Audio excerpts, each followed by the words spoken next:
Good morning. I'm Mary Rothschild, your worship leader this morning. Because I've mentioned it several times, many of you know that my father always woke me up with a verse from Psalm 118. This is the day that the Lord has made. Let us rejoice and be glad in it, which sometimes irritated me as a kid, especially if I was asleep. But even then, I knew was a good way to look at a new day. And the Unitarian Universalist theologian, the Reverend Dr. Galen Gingrich, has rewritten that for us Unitarian Universalists as, this is the day we are given. Let us rejoice and be glad in it. I would like to say this morning in our first service in a new year that brings me great hope for many important changes. This is the year we are given. Let us rejoice and be glad in it. We will have a new president soon and the first woman vice president in our country's history. Some effective vaccines against this plague are being distributed, however slowly. We probably will be able to gather together in our sanctuary sometimes later, perhaps much later this year. We may even be able to travel again, and even more importantly, we will be able to hug and hold hands with our families and friends. Yes, this is the year we are given. Let us rejoice and be glad in it. Come, let us worship together. And now we are finally going to hear the seasonal medley of holiday songs, which were recorded by the combined Unitarian Universalist Congregation of Phoenix and Valley Unitarian Universalist Choir, led by Benji Messer, music director at UUCP. As we close this holiday season, not over for me until the 12th days of Christmas end on January 6th, which is Epiphany, which is why you see my Christmas tree in the background. We hope you enjoy this joint choir performance, each of us separate as we recorded ourselves, but put together by our own Izzy Hyman into a real choir.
Thank you for that.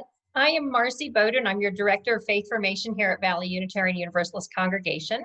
If you have any children in the house, now is the time to call them around your device. We're going to have a little story for them. While we wait, here are our announcements. So a reminder for all families that today we resume our Faith Formation classes. Cartoons will be at 1 o'clock and Crossing Paths at 2, per usual. Also a reminder for everyone that next Sunday, January 10th, there will be a congregational conversation immediately following the worship service. Don't forget to stop by because the candidates for the Senior Ministers Search Committee will be introducing themselves, and you'll want to meet them all so that you can vote at the meeting, I think on the 24th. After worship today, we will have our breakout rooms, and a thought-provoking question for you, and I will put this in the chat, is what vision do you have for the future of VUU? So our story, are we ready for that? Has to do with the new year, about making resolutions. And I think that this is often kind of a confusing idea for youth. So I found this cute little story where Squirrel learns that it's New Year's Day. And it's a great day for making resolutions, but what does it mean to make a resolution? So as she visits her friends around the forest, she helps them get started on their resolutions. If only she could think of a resolution of her own. Here's the story. Squirrel's New Year's Resolution by Pat Miller, illustrations by Kathy Ember. Squirrel pinned up her brand new Nut of the Month calendar. It's January 1st, the radio said, a great day to make resolutions. Make a resolution, wondered Squirrel. How do you do that? Bear might know. She went to see Bear at the Lone Wood Library. Happy New Year, he said. Same to you, Bear. Do you know how to make a resolution? Is it like making a snack? Bear laughed. Resolutions are more important than snacks. More important than snacks, said Squirrel. What is a resolution? A resolution is a promise you make to yourself to be better or to help others, Bear said. When we begin a new year, we make a fresh start. Wow, did you make a resolution? Asked Squirrel. I did, Bear answered. I resolved to teach others how to read. I'm going to teach Skunk as soon as she gets well. Oh no, Skunk is still sick, Squirrel thought as she hurried to Skunk's house for a visit. She forgot all about making a resolution. Skunk was sick of being sick. I'm stuck in bed until Dr. Owl says I'm better, said Skunk. I would rather be learning to read. That's my New Year's resolution. Squirrel knew how to cheer up her friend. She hid at the foot of the bed. She popped up and shouted, "Boo!" Skunk giggled. Hide and skunk was her favorite game. Squirrel popped up again, "Boo!" And again, "Boo!" And now Skunk was laughing hard. Just then, Dr. Owl came by. Skunk, I can tell by your laughter that you are feeling much better, he said. Now you can visit Bear. Just make sure you have a healthy lunch first. Lunch, thought Squirrel. She headed toward the Hidey Hole Diner. Maybe someone there can help me with my resolution. On her way, she met Mole and Turtle. Mole was holding a map close to his nose. What are you doing? Asked Squirrel. Turtle and I resolved to plant a garden, said Mole, but I can't find a good place to dig with all these trees. Wait here, said Squirrel. She dashed up an oak tree and looked down. She spied Wildcat Creek and on its bank a perfect place for a garden. Squirrel scampered down and led Mole and Turtle through the woods to the edge of the creek. She helped them stake out the string for the borders of the garden. Thanks, Squirrel. I'll start digging right after lunch, said Mole. Lunch, thought Squirrel, and she rushed away. She still hadn't thought of a resolution. At the diner, Squirrel chose a stool next to Porcupine. He looked grumpy. What's wrong? Asked Squirrel. I resolved to be less grumpy, so I'm trying to laugh more, but I can't think of anything funny. I can help you think of something funny, like, why did the squirrel run back and forth across the road? I don't know. Why? Asked Porcupine. Because she was nuts, laughed Squirrel. Porcupine laughed too. I get it. That reminds me. What's striped and bouncy? Tell me, giggled Squirrel. Skunk on a trampoline, said Porcupine. Squirrel laughed herself right off the stool. Porcupine said, That's a good one. I better write these down. And off he went to find paper and pencil.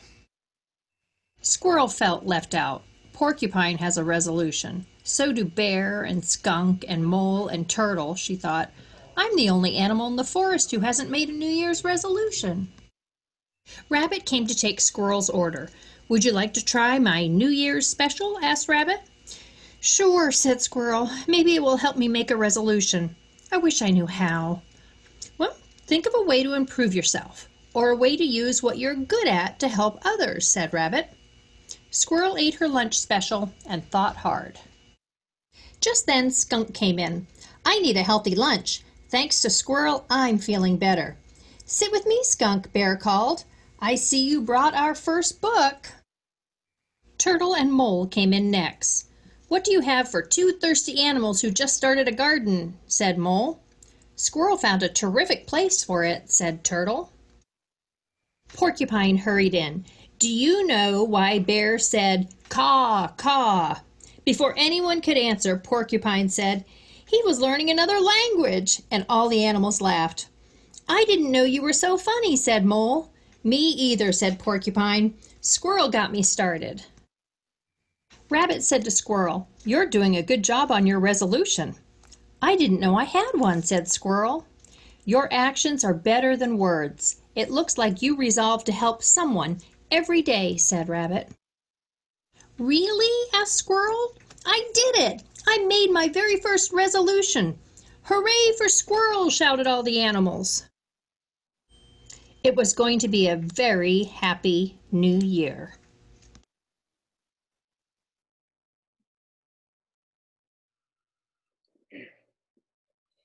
Good morning and welcome to Valley UU. I'm Rebecca Riggs, the worship associate for today's service.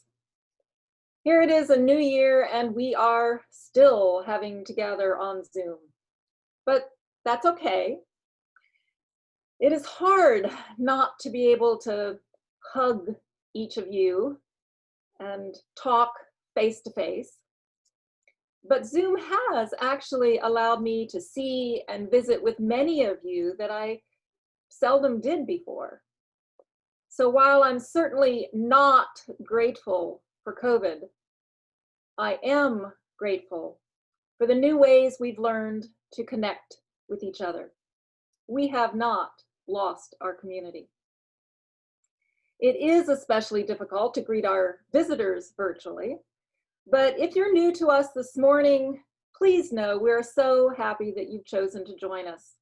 If you can, stay around for a while at the close of the service so we can greet you more fully. Now, in the spirit of this community, I ask you to say aloud our chalice lighting words together as I light the flame. We kindle this flame, symbol of our faith, for the light of truth, the warmth of community, and the fire of love, which calls us to work for justice. Our theme for this morning's worship is visioning our future. Strangely enough, that idea made me think of my version of a midlife crisis. When I turned 40, I remember thinking with some regret that the big visions and choices of my youth were over. I had chosen a college and a field of study.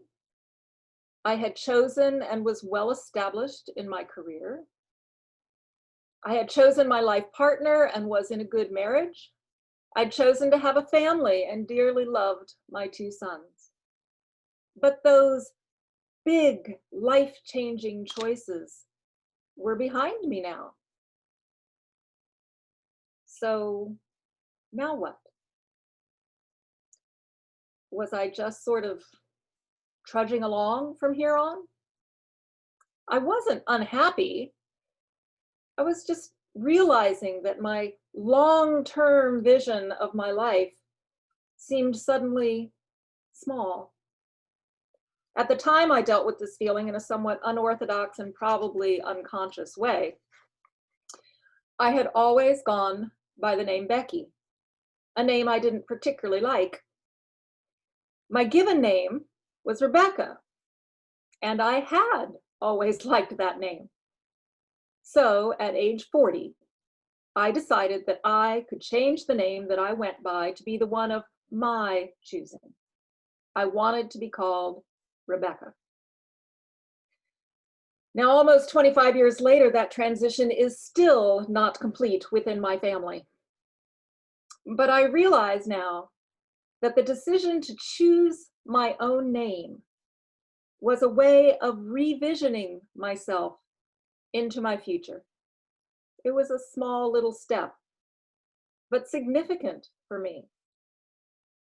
And so I would suggest that visioning our collective future at VUU happens in both obvious and in subtle changes.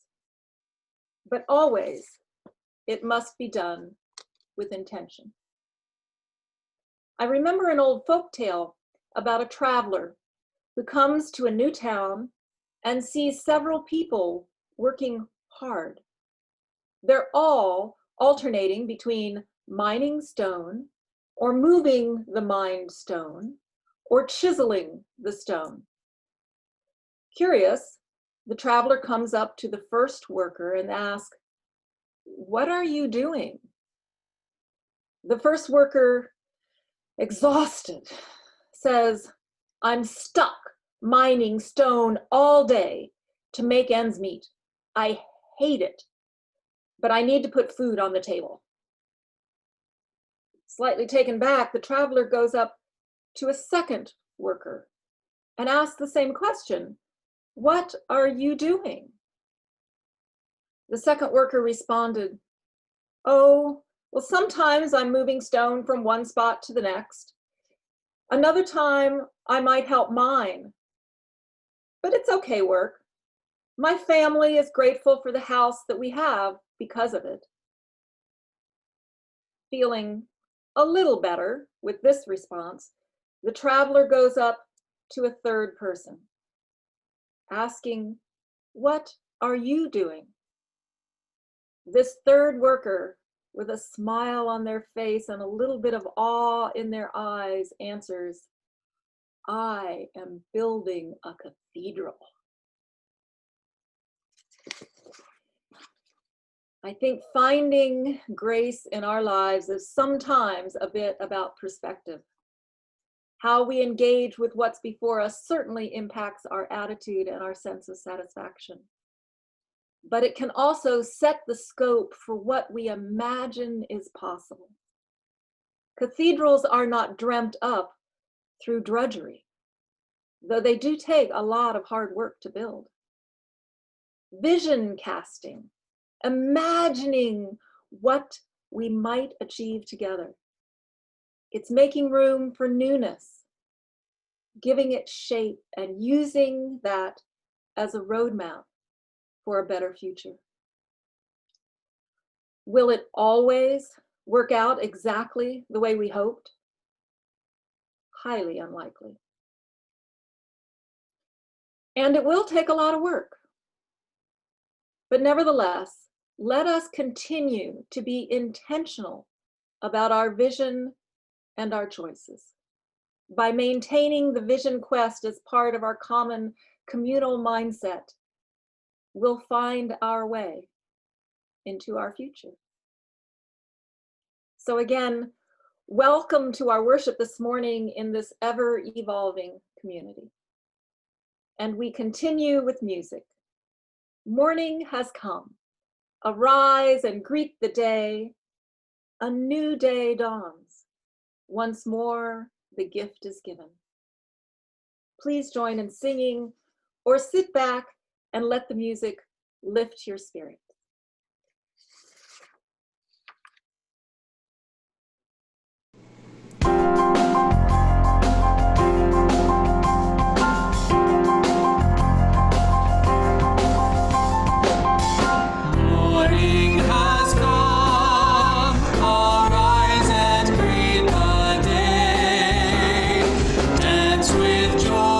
Sing a song of gladness.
As we enjoy our music and being together on Zoom today, hopeful for being together in person someday this year, we need to remember that we are a self-supporting organization.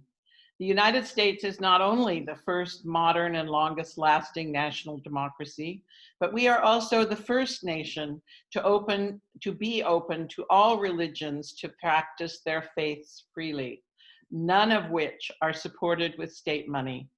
We own our church in spirit and in fact, and we need to keep it going with our pledges and our many gifts. Please keep up your pledges and gifts by sending your checks to the office or texting your pledge or making an electronic transfer to the congregation, which is what I do. However you do it, please continue to support VUU monetarily as well as spiritually. Thank you. As we shift into our centering time, I urge you to take a deep breath or two and let this beautiful recording of Dona Nobis Pacem, that ancient hymn asking, grant us peace, wash over you and settle into your soul.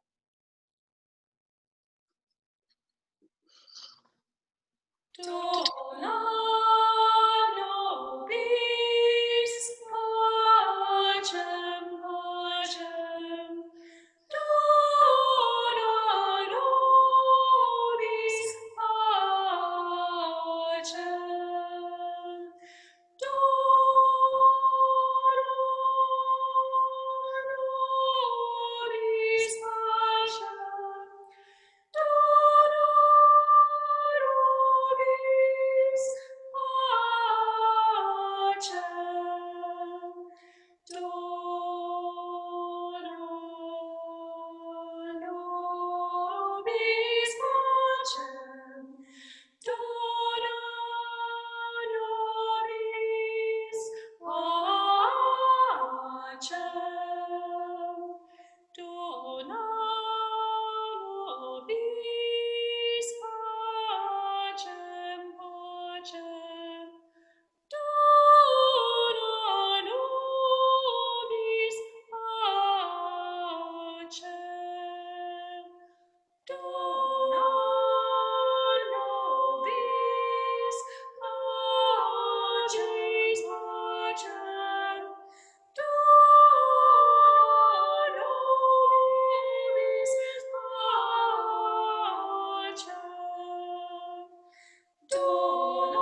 We pause after the music and continue our time of centering.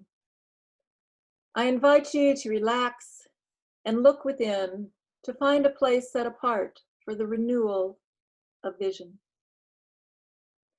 Let us remember the mystery from which possibility is born. Let us honor the sacred space where ministry, idealism, and realism meet. May you feel in your very core an encouragement to imagine more than just what is. And may you feel your hearts a sense of hope of what might be. Breathe deeply.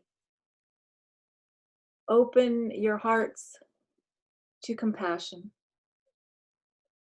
Dona nobis pacem. Let us move always toward a vision of peace. Blessed be.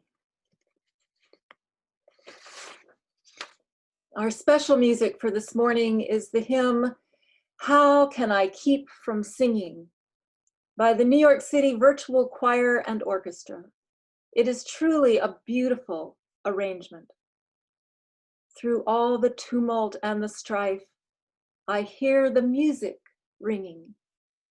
It sounds an echo in my soul. How can I keep from singing?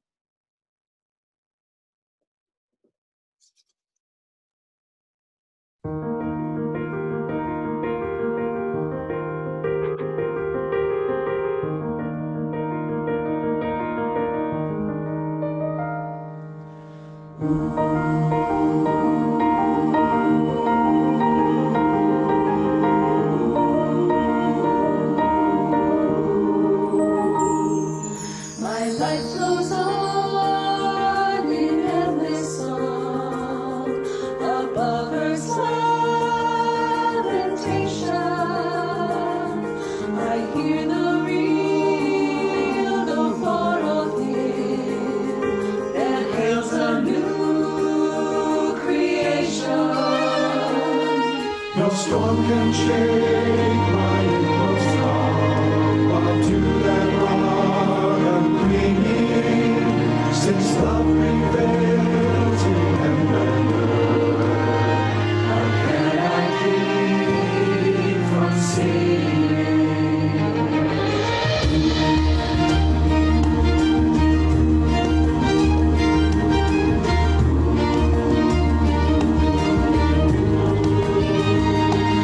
While all the tempest round me roars, I know the truth it liveth,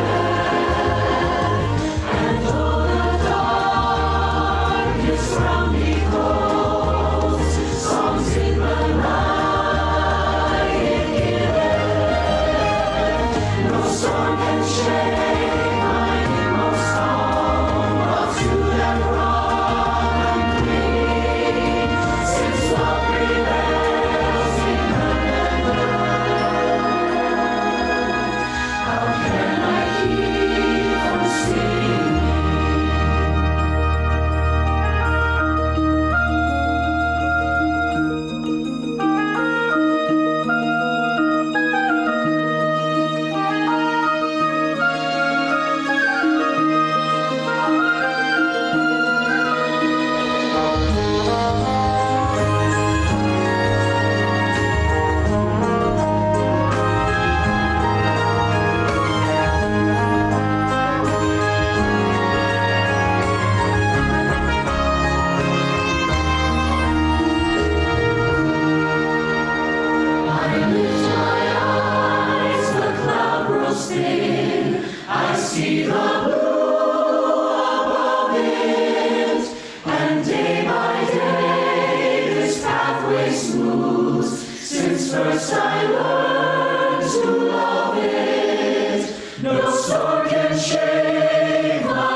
Today, I love that song. I just want to say that. I just love that song.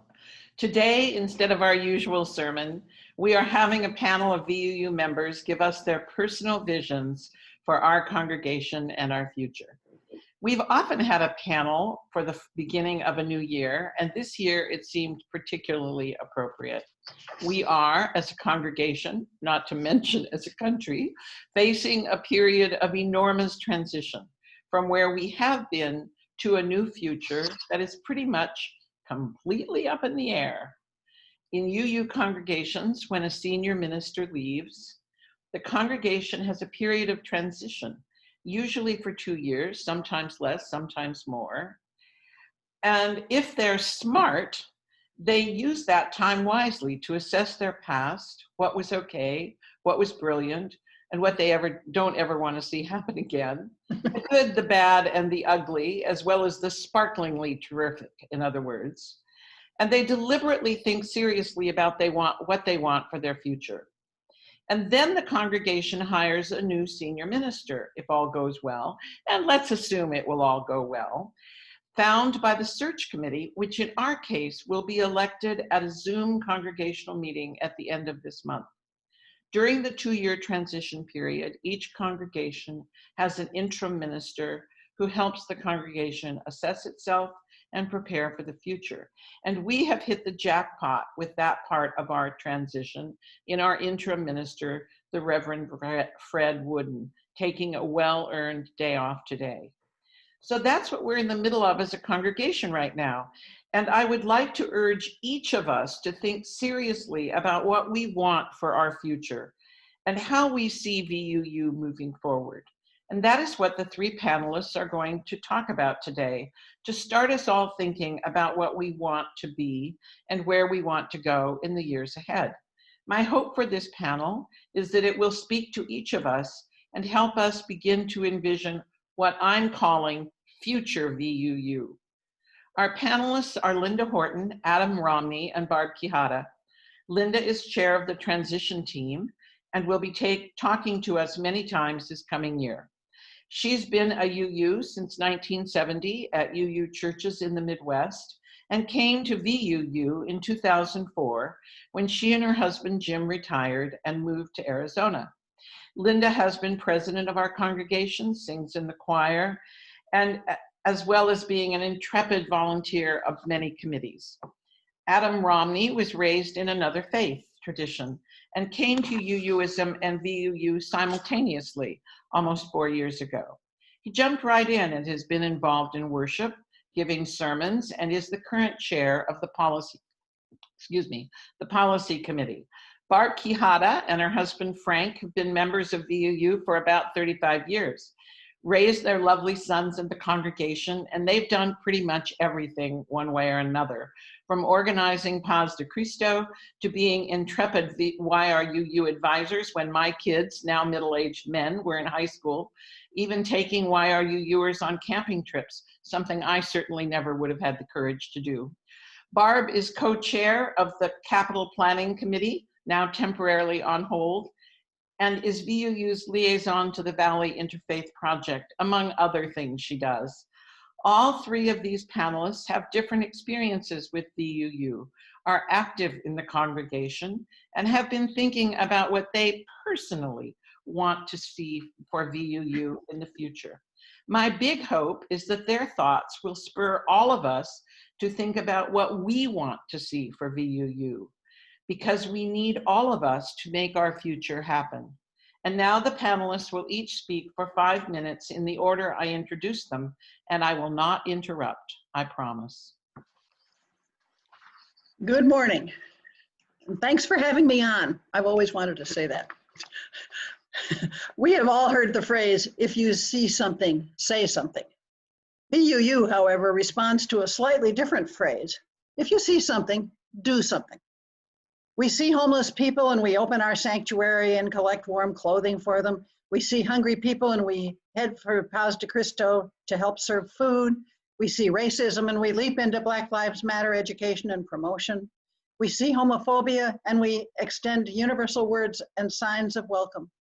We see climate change and we form study and action groups to combat it. We notice the buildup of styrofoam in landfills, and we collect it for recycling. We see state and local education deficits, and we form voting promotion programs. We see abusive treatment of immigrants, and we volunteer to help with settlement and publicly state our support for new people. However, I would like to submit the possibility of one area where we may need to do something, and that I don't think we can see as easily. It's more like if you hear something, do something. I'm referring to toxic teachings in our community, our state, and our nation. I don't want to attribute these toxic teachings to individual religious denominations. Many Christian churches, Muslim mosques, and Jewish synagogues offer words and deeds based on hope, love, and universal acceptance. However, some don't. So I'd like to focus on individual toxic topics, regardless of where they're promoted, and ways of promoting caring, healthy counter messaging. We can find plenty of teaching of original sin, fear of hell, white supremacy, and homophobia anywhere we look in the wider world. There's even one set of these beliefs that states that if you thrive financially, that means God loves you the most. These concepts are promoted from pulpits, taught in religious education classes, and shouted during demonstrations. They are, I believe, poison.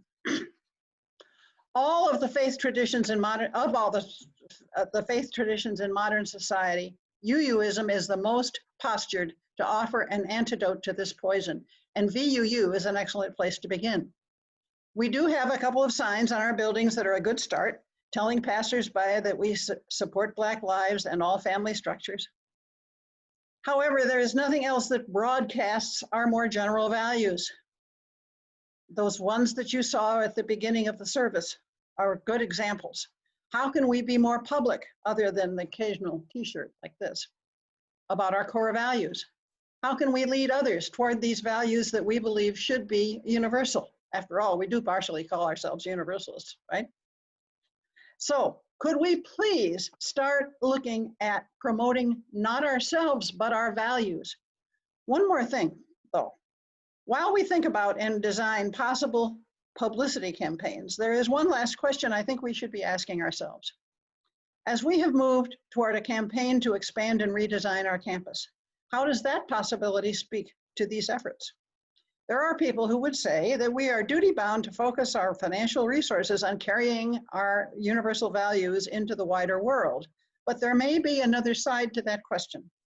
When people drive by or even visit our campus, what do they see? Do they see buildings that reflect pride in and promotion for what we believe, or functional structures that don't celebrate our values? Many UU congregations, including the one that Jim and I belonged to in Minnesota, declined to locate on a site near a main road that everyone would see. They thought we should hide in the shadows so we could practice our secret religion without drawing attention to ourselves. Where has that gotten us? It has allowed other values, the poison values, to grab the spotlight and convince the world that they are God's chosen people. We have strong, beautiful values, and we owe humanity proud representations of those values. Amen. And I hope we can start as soon as possible. Good morning, everybody. My name is Adam Romney.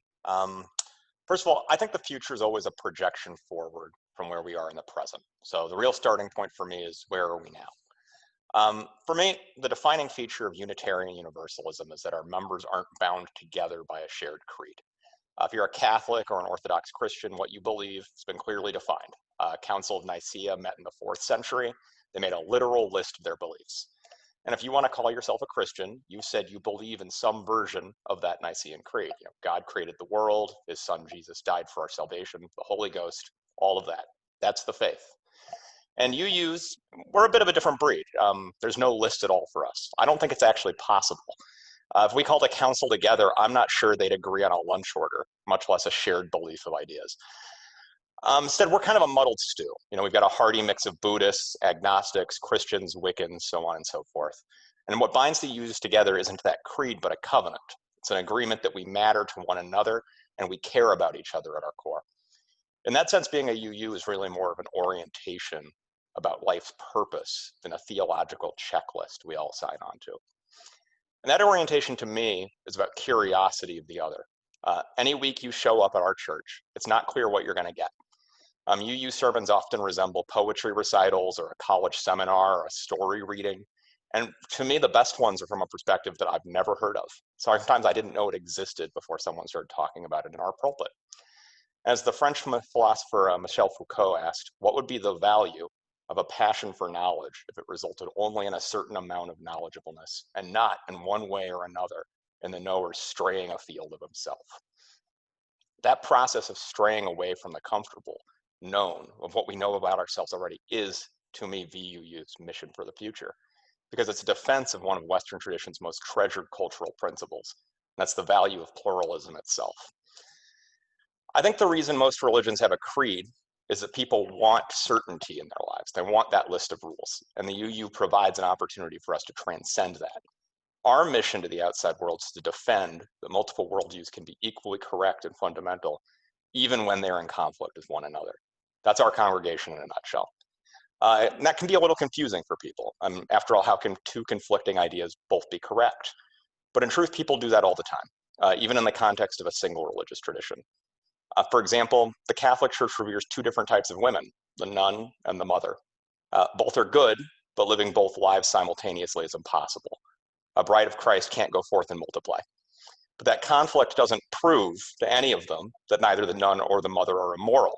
Their coexistence isn't just possible, but fundamental to the existence of the church itself. People accept some degree of contradiction already, and the UU provides a path to cracking open that window of contradiction further. The shared values of disparate traditions can be viewed among one another in harmony, and more importantly, that emerging lifestyles that we're not fully aware of yet can be accepted into our mainstream.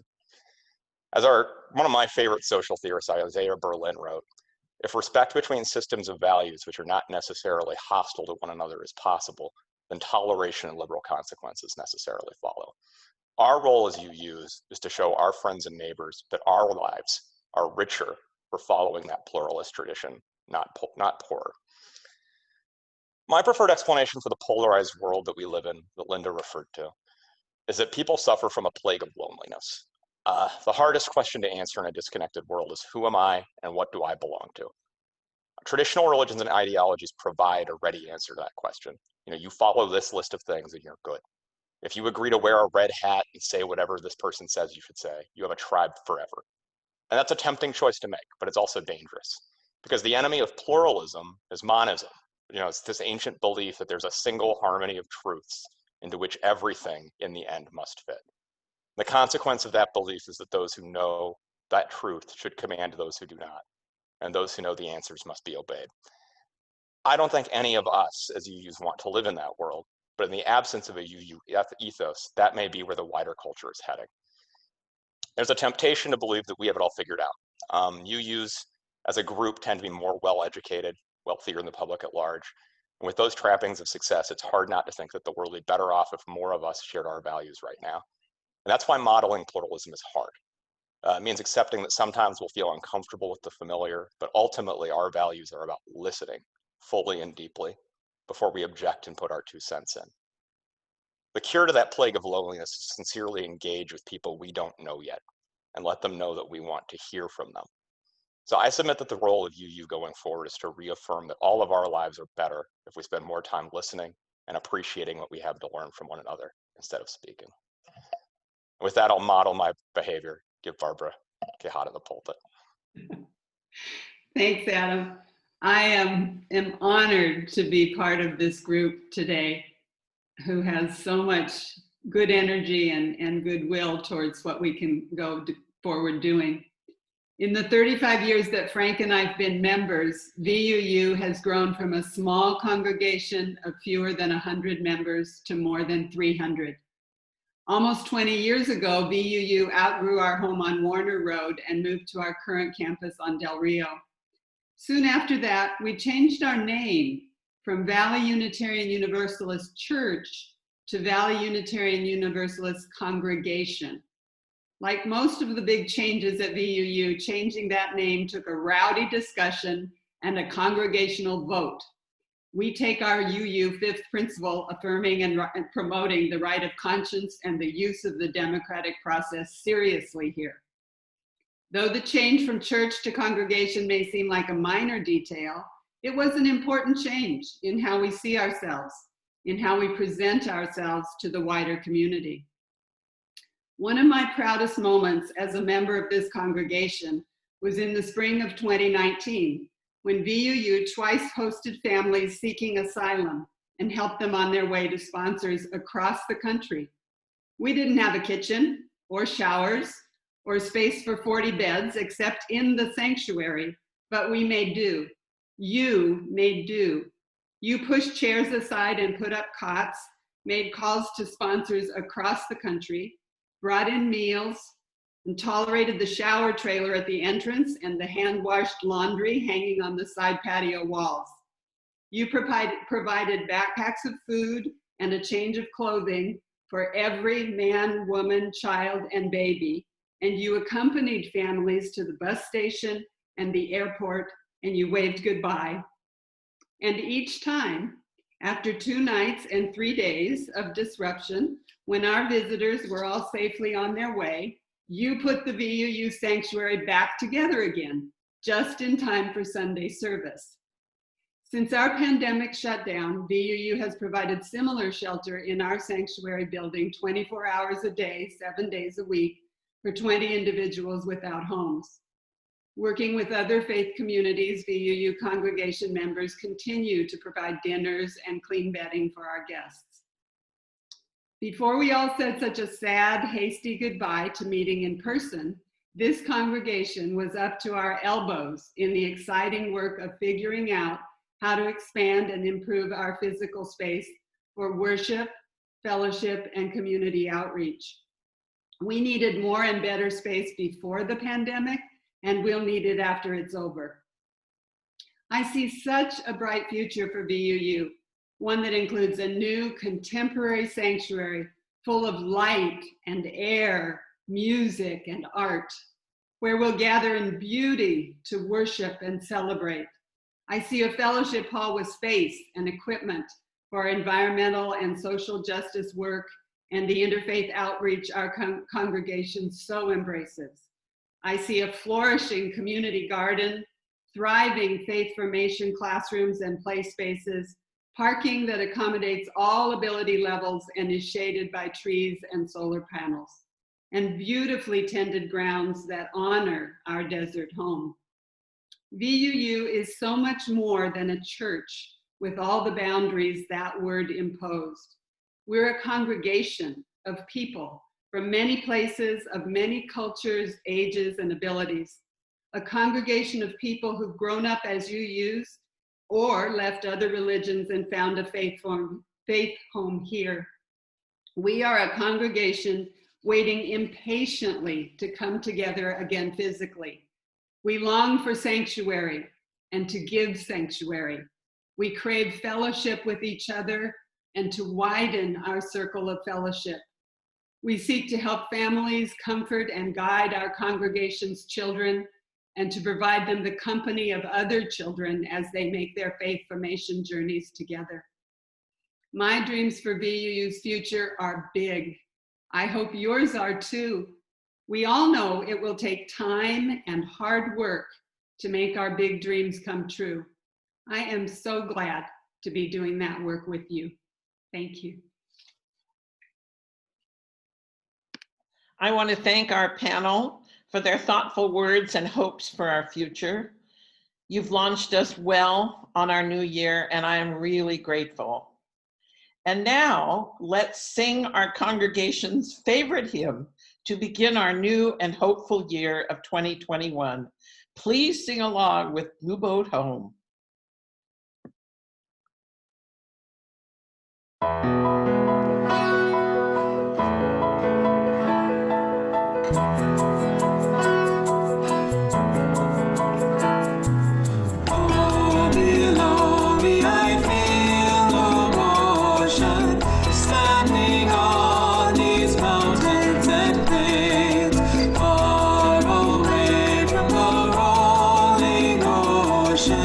Still my dry land.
Oh my, it felt so good to me to sing that song.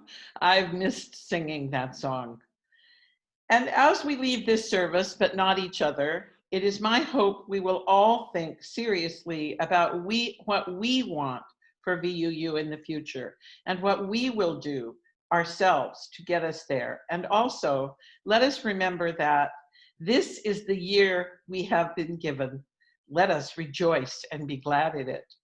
And now, dear friends, go in peace and just a little unrest.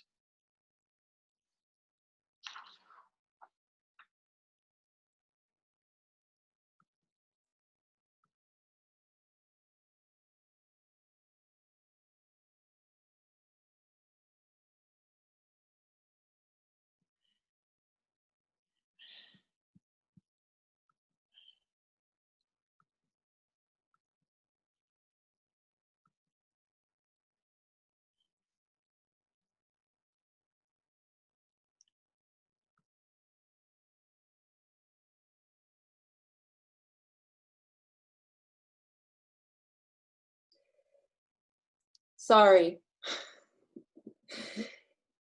I'll assume that you all said the extinguishing of the chalice words. For those who need to leave us now, Happy New Year. And we hope to see you next Sunday. For those who can stay a little longer, you will be asked to join one of the breakout groups in just a few moments, where you can visit and connect with a few others in this wonderful community. For our visitors this morning, I would ask that you just stay right where you are. Don't join any group. You can visit with Mary and myself and a few others. A reminder of today's question: what vision do you have for Valley UU's future?